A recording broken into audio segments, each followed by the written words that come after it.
MGA heading out onto circuit. That's the car of Mark Ellis and Chris Wilkes. That's a 1959 car. So as I say, pre-63. There's a little bunch of Jaguar E-types. We're going to see plenty more of those as we go through the course of the day. But it's nice to see the John Minshaw, Jack Minshaw car was at the front of that group. That's going to be a very competitive one, isn't it? It is, yeah. John with son Jack sharing with him, and in fact we're going to see his brother Guy.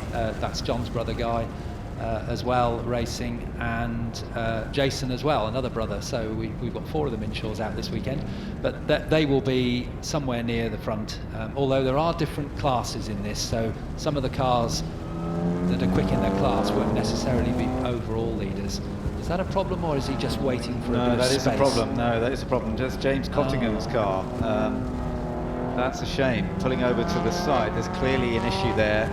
And he's got himself well off track, sensible place to get out of the way, because at least it doesn't mess it up for other people. These sessions have been shortened a bit because of the delays we've had. It's a 23-minute session, so we're already under 20 minutes, so I don't know whether they're going to be able to sort that out. He's quite a long way away from a pit lane to be helped, so we shall wait and see. But the E-types, as you can see, are sliding around nicely. That is the Martin Brundle car, the number 8 car, shared in this race. He's actually sharing it with Gary Pearson. He is sharing with his son in the other race, but in this one he's sharing with Gary Pearson, who prepares the cars themselves and has been racing for many years. Yeah, Pearson's Engineering are well known for preparing all sorts of historic racing cars, but particularly well known for Jaguar, which really comes down from Gary's dad, John. Gary's brother is also John as well, and he races, and he's probably in this race. Certainly be in the E-type race, but yeah, Pearson's leaders in car preparation, and Gary an extremely accomplished driver as well. Interesting, this week's Autosport, which I grabbed yesterday, and Ben Anderson, who edits GP Racing and writes for Autosport as well, he got a drive in this and has written it up in this week's Autosport. Had a play in 2 of the E-types that are racing this weekend, and this was one of them. Yeah, interesting to see how it goes. That makes a good piece if you want to find out about what it's like to drive one of the E-types. But Martin Brundle, as he said, it's a car, so you just get on with it. Turn the steering wheel, press the brakes, press the throttle, and see how you get on. 3 windscreen wipers on the Pearson Brundle car as well, which was normal at the time. It's not special for racing, but not used very often these days, but very narrow, very low screen, so it was difficult to get a bigger wiper in to wipe the whole screen. I'll tell you what, he's doing some pretty good sector times so far. Well, you'll see what his first lap is going to be. He's being chased hard, isn't he, as well, by the number 18 machine. So, yeah, it is the 18 car, in fact, that goes quickest, the John Clark Miles Griffiths. I guess that's Miles Griffiths in the car now, then, because Miles has plenty of experience, doesn't he? Yeah, very much so, yes, and he'll be out in more than one car this weekend. Yeah, current racer as well as a classic racer, and it's quite fun to see Brundle and him together. These two are likely to be very competitive. There's no doubt that Miles Griffiths took the advantage on that first lap, and in fact the Minshaws have now popped up to second, but now they've all been pipped by Gregor Fiskin and Chris Ward in another E-type. Chris Ward, an instructor here at Silverstone, so he knows the place inside out. Yeah, and a very experienced historic racer, particularly in Jaguars as well. So we've really got all the big guns out in this qualifying session in terms of quick drivers in quick cars, particularly the E-types. We should say, Ben, we don't actually know who's driving the car. There's no. Well, we think Martin's in the car, don't we? Because I think he looked like he was just. I don't know. He looked like he was about to get in the car when Ed was talking to him. That's right. It's a case of having to work it out. We don't have any information to say who's in the car. No, that is true. We're not 100% sure. So, watching car 18 at the moment, the John Clark Miles Griffith E-type with the fixed head. So. Slight difference in look, of course. Now there's this nice Austin Healey, number 84. That's the Rick Wilmot, Joe Wilmot car. Austin Healey 3000, a great classic, of course, 1959 machine, and that looks to be going quite well so far. Also very successful in rallying as well. You wouldn't perhaps think that a big 3-litre engined sports car would be much good in rallying, but it was taken to a number of international victories. Up to second place, by the way. the number 179 is the David Gooding Nigel Greensaw car. Quite like to be Nigel perhaps in the car at the moment, but we're looking at number 60. Here we are. As I mentioned, that has been going very quickly indeed, setting the pace. 2 minutes 52.2, 2 minutes 53.1 next up. So the lap times are pretty close, but this is the pace setter so far in the session. It certainly looks Chris Warnish, doesn't it, in terms of the way the car's being drifted around. Yeah. But Gregor Fiskin, the specialist car dealer, is no slouch. Another very strong pairing. In fact, a lot of these pairs of drivers, both drivers are very quick. I suspect the car in 5th place, that's probably James Hansen, another specialist car dealer, in the car, setting that time. It's certainly the E-types that are dominating this at the moment, isn't it, in this class? So we've got a variety of cars in this particular race, but right now it's definitely the E-types that are setting the outright pace. Yes, the E-type was very successful in national racing, but never really made any impression on international racing. It just wasn't competitive, particularly when, as we've already said, Ferrari brought the 250 GTO out, just couldn't compete. But in national racing it was very, very successful indeed. And the first win for the E-type was actually Graham Hill at Alton Park in 1961, about a month after the car was launched. And we've got Graham's son Damon here this weekend, haven't we, for hopefully be out on track. Yeah, and we are celebrating the 60 years, of course, of the E-type with the other special E-type race that's coming up later on. And you will see some of the same drivers out in this as we're watching now. So it is actually the Austin Healey has been going well, but the Jaguar E-type is fastest so far. Now there's a lovely machine. That is the bread van, the Ferrari 250 GT bread van, as it's called, because of the shape at the back of the vehicle. 1961 machine, 3 litres.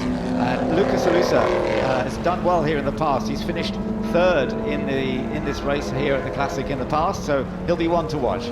Certainly will, and that's a unique car. It was a specially designed body because, as I understand the story, Mr. Ferrari wouldn't sell a 250 GTO to the wealthy owner, so he took a 250 GT and had a special body designed for it. And for obvious reasons, when you see the rear view in a moment, it's called the bread van. Yeah. Because it's got this little tiny back window there, rather like you'd slide your bread in for delivery. Fantastic, isn't it? Yeah. Getting quite wet out there now, though, isn't it? It's been raining for a little while, and it's getting wetter and wetter currently. So I wonder whether we're going to see many more improvements in lap time, because the track is definitely getting more slippery. But there we are, just focusing on that lovely Ferrari for the moment as it makes its way past some other cars. There's another E-type just getting out of the way. That's the Richard Means car. That's a 3.8. Most of the E-types running the XK engine, the 3.8, which was such a successful motor for so many years in different types of car, but were particularly well, of course, in the E-type. We're going to be seeing Jaguar C-types and D-types in one of the other races that's coming up this weekend. The pure race machines, if you like, particularly the D-type, of course, many times winner at Le Mans. The E-type didn't quite have the success on the race track as its predecessors when Ferrari kicked in. Ferrari just had a bit more edge, didn't they? They did indeed, yes. The E-type was outclassed. The effort by Jaguar was to design special engines, different cylinder heads and so on, but also to make the body much lighter. So they used aluminium bodies and also more aerodynamic bodies. And we'll be seeing in the E-type race some cars that are known as lightweights and the aerodynamic special bodies on them, just to try and keep up with the competition at the time. Yeah, and yeah, they had some great racing, but the Ferrari was the dominant force then. But as I say, we haven't got many Ferraris in this one. I think this is the only Ferrari in this race. Yes, I'm pretty sure it is. But we've got Aston Martins, we've got Lotus Elites, as we've mentioned, Chevrolet Corvette, Peter James and Alan Letts in the number 48 car. They're sharing a Chevy Corvette. We've got an Alfa Romeo Giulietta of Sharon Edelman and Andy Willis. That's another machine that we'll be keeping an eye out on. So there is a variety of cars in this Royal Automobile Club Tourist Trophy for historic cars. It will be a 50-minute race with a pit stop. Now, once again, you don't have to have a second driver. You can do it as a single driver, but make a pit stop. But actually, I have to say, this particular race does have majority second drivers. Not many people are doing it on their own. There are a few, but not many. There's the 133 car. That's the John and Jack Minshaw machine, a family that have raced historic cars, been involved in motorsport in all sorts of business sense as well over the years, and we always expect them to do a good job. They are currently second fastest on a 2:51.8, but the Fiskin and Ward car has gone even quicker, 2 minute 48.9 now. Impressive stuff. Yes, especially in these conditions, because the conditions are getting wetter, and yet they are still slightly improving their times. So it's the E-types 1, 2, 3, 4. Oh, Cottingham and Stanley are back out with a good time, so we had to pick that up on the cameras, but that was the car we saw pull off at the beginning, wasn't it? Yeah. There's Sam Tordoff, the ex-BTCC driver, in his Porsche 356, number 600. Yeah, that's lovely to see, actually. Just behind, there you are. That's the Porsche 356, and yeah, that's just a 1500cc engine, 1954 as you say, and lovely to see that out with a touring car specialist, Sam Tordoff, at the wheel. But you can really see from that camera how the rain has been battering down a little bit. There is Sam Tordoff then. Let's see, where is he on the timing list at the moment? Oh, he's down in, oh, he was 31st. I think he's just, yeah, he's moved up to 26th. So not a particularly competitive car. It's a much earlier car than many of the others. One of the earliest cars actually, I think, in this whole grid, isn't it? It probably is, yes, and one of the smaller engined cars as well, as you mentioned, just under 1600cc, whereas the Jaguar's 3.8 litres and the Cobra's at 4.2 litres, so it is a bigger car. Now there's an example of a four-wheeled Morgan, the more familiar shape perhaps that you still see on the road today, pretty much. That's Kevin Kivlochen, the known as Keiki actually. He's a multiple winner in historic racing, in club racing, in a Morgan and an AC Cobra, and this is the +4 Morgan, and if you see a Morgan on the road today, that's pretty much what it looks like. Yeah, they haven't changed their shape very much, have they? Which is all part of the fun really of the Morgans. 8 minutes to go, just over 8 minutes to go in qualifying for the Royal Automobile Club Tourist Trophy for historic cars. We're looking at pre-63 GT cars, and it's the E-types that are dominating at the moment. Up front, the number 60 car of Gregor Fiskin and Chris Ward setting the pace on a 2:48.9. Then the Minshaw car, number 133, that's the grey E-type. Then the Nigel Greensall car that he's sharing with David Gooding. It's actually David's car. They're third, another E-type up there, and top four in fact are all E-types, as we have seen. Number 18 as well, that is another one, so they are dominating proceedings right now. And that is the Nigel Greensall, David Gooding car we are looking at there. So they are right up in the top group, currently third fastest. Let's see if anybody is going to be improving. There are some better personal sector times still coming through. Look for those little green marks next to the names on the graphic there on the left of your screen.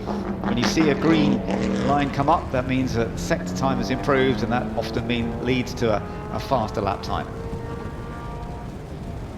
Fred Wakeman's out in this race again, so he's in 14th place at the moment, sharing with Theo Hunt. Yeah, that's good. So nice to see him out on a different car this time. The Austin Healey that he's out in for this one, having set the pace earlier on. Been an improvement for the number 91 car, Mark Holm, another of the Austin Healeys. He's gone into 10th position now, chased by Lucas Halusa in the Ferrari Breadvan, the 250 GT Breadvan. Fourth place here.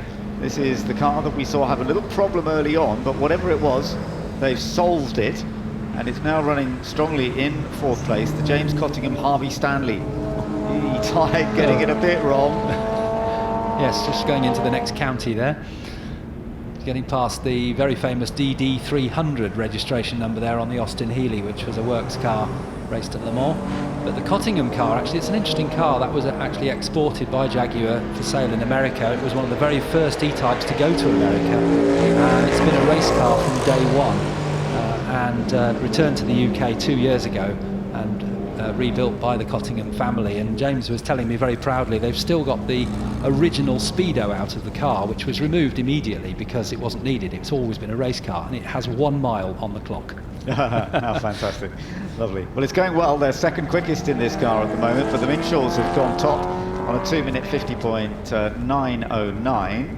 So that's a good lap. We've seen some track... I was just wondering, we have seen some lap times deleted for exceeding track limits, because we did see a 48. It's in the 48, actually. Yeah, the Fiskin Board car. Actually, that's been dropped right down to the back of the field.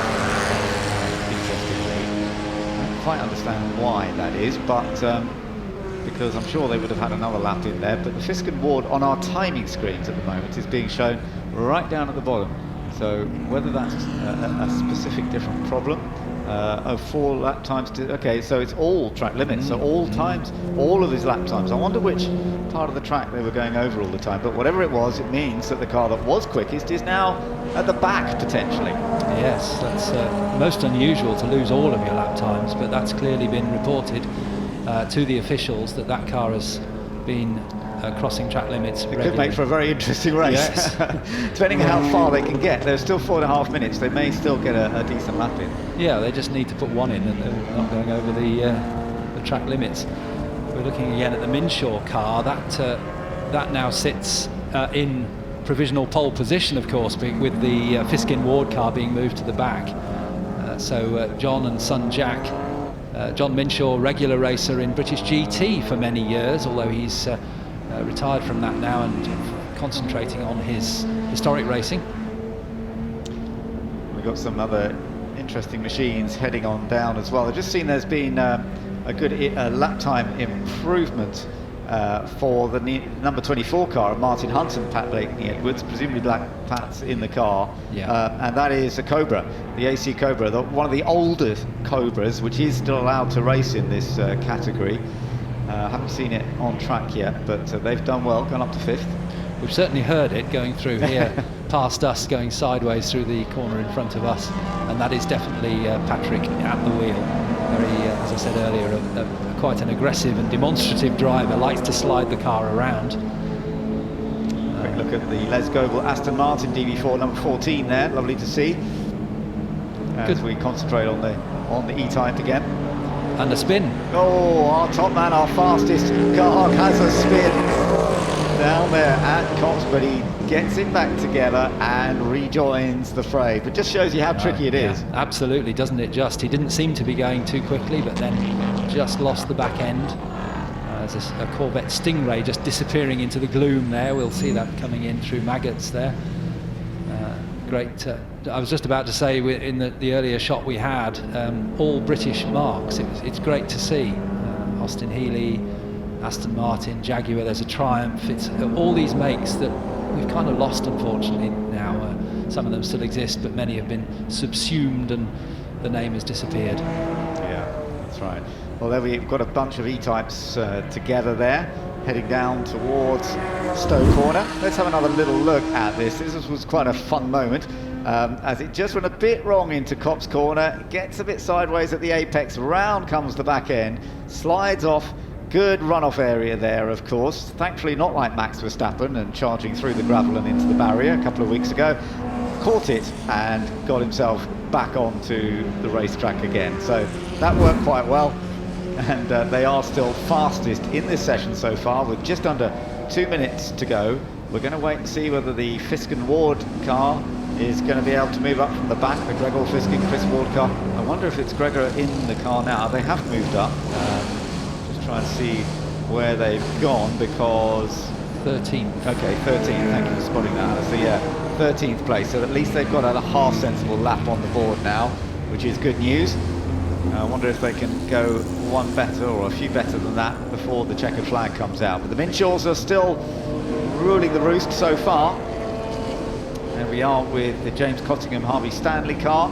That's now been pushed back down to 4th. It was running 2nd at one stage.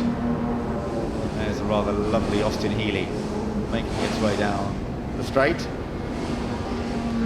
the Rick and Joe Wilmot car. 1959 Austin Healey 3000. There's another one coming down as well. There's a bit of an improvement in lap time there for Lucas Halusa, who's just moved up to 7th place now in his Ferrari 250 GT red van, so that's going to be up there with the front runners, up amongst those quick E-types. Mixed battle there with the Lotus Elite with a little 1200cc engine against the 3.8 litres of Jaguar versus the 4.2 litres of the Cobra. It's a real mixture, and the Cobra number 24, that's the car driven by Patrick Edwards at the moment, and he's just, as you mentioned, Ben, just posted a good time, moved himself up. Yeah, that's good to see, no doubt about it. We've also seen a good time from Sam Hancock in the Jaguar E-Type. He's sharing with Neil McFadden. They've gone up to 2nd. So the checker flag is now out, and for the moment it is the Minshaw car that is up front, but we could see some improvements. There are people going well. Yeah, indeed, I think Sam Hancock's just done that. So Sam Hancock's just gone faster, 2 minute 50.6, so just under 0.3 of a second faster than the Minshaws had achieved. Now we'll keep an eye on Pat Blakeney Edwards here. He's charging around in the Cobra, and he could perhaps challenge as well. That's great. So right at the end of the session, this is the beauty of two-driver races. You get completely different styles and potentially speeds, and you put Sam Hancock in a car and it'll always go quickly, won't it? Yes, it will. Yeah, very, very experienced driver and knows his stuff inside out. Pat Blakeney Edwards, beautiful car control. You can see the work on the steering wheel going on as he comes down into the last part of the lap. He's just got the last 2 corners, flicks it in. It's wonderful to see this control, the balance, try not to run it too wide. Lovely, gets on the power, lots of horsepower of course in an AC Cobra, drifts it out wide, across the line, and that's a better lap, holds him in 3rd place, so he doesn't actually jump up any further, but that was a fun lap to watch, and we saw much of it. But he's just lost 3rd place now to the Cottingham Stanley E-Type. But right now it's the Sam Hancock, Neil McFadden E-Type that is fastest, the number 661 car, then the Minshaw E-Type, and a little bunch of E-Types further down the order. But nonetheless, Sam Hancock delivering a really good lap towards the end there. Let's just see, the Fisk and Ward cars come up to 11th now. Okay, so although they were quickest earlier on, and I imagine that was probably when Chris was in the car, funnily enough, for a man who's been an instructor at Silverstone for many years, he was the one who got done for for exceeding track limits. We're looking here at the Ferrari bread van, as it's known, which is solo driven by Lucas Halusa. That's 7th quickest, doesn't improve on that last lap, but a totally unique car, that. Yeah, and it's going to be up near the front, so it's going to be lovely to see that, hopefully in the battle, to be up there with the others, with the E-Types. And yeah, it's still sliding around. You can still see how slippery it is. The rain has eased off a bit during the session. We had quite heavy rain at one point. It's eased off, but the track is still very wet and slippery. So we're going to see any improvements. Oh, there's a bit of a charge in the number 77 car. That's the guy's Ollie Webb car. So I think maybe that's Ollie. We heard from him earlier on. Nicky was speaking to Ollie whether they're going to get a little bit more performance out of the car. Yes, they do. Move up to 9th. So that was a good lap actually in the number 77 car. I think that was Ollie getting to grips with it. As he said, he was looking forward to having to play. He's out in a few different cars. Well done to Ollie. He's got himself up into the top 10 there in their number 18. Sorry, there's the 18 car. We're looking at a different car now. That's the number 18, John Clark and Miles Griffiths. So some impressive runs there, and it looks as though we're on for a pretty exciting race, because they're very close, aren't they? They are, yes. The times are very close, and it will change if it's dry, but we'll see the same drivers near the front. And certainly when we get the second drivers in, the Sam Hancocks and the Ollie Webbs of the entry, the race will really be on. But some of the owners are very quick as well, and the Minshaws, father and son, both very quick drivers. Yes, absolutely. And you need that. If you've got 2 quick drivers, then you can really make a big difference. So, end of qualifying for the Royal Automobile Club Tourist Trophy for historic cars. Let's take a look at the lineup that we will see on the grid. It'll be E-types 1, 2, 3. Look at that, the McFadden Hancock car, though setting the pace just towards the end. Sam Hancock doing a great job there, ahead of the Minshaw machine, and the Cottingham Stanley car, which did have a problem early on, but they got it sorted, ended up third. The first non-E-type is the AC Cobra. Pat Blakeney-Edwards putting in some laps there towards the end, ahead of a couple more E-types. Nigel Greensall in one of those, and Miles Griffiths, in the other one. Lucas Alusa in the Ferrari, and that top 10 completed by another E-type with Ollie Webb there, putting in a good lap just at the end of that session. So that's put him into the 10th place. But the Fisken Ward car is down in 13th place, just behind the Pearson Brundle car, interestingly, the Gary Pearson Martin Brundle car. Now, potentially both those cars could move up the order, so that could make the race very exciting. A couple of Austin Ely's behind them, the Aston of Les Goebel, and the Lotus Elites of Craig Dolby and John Davison. They could be having a good race in the event.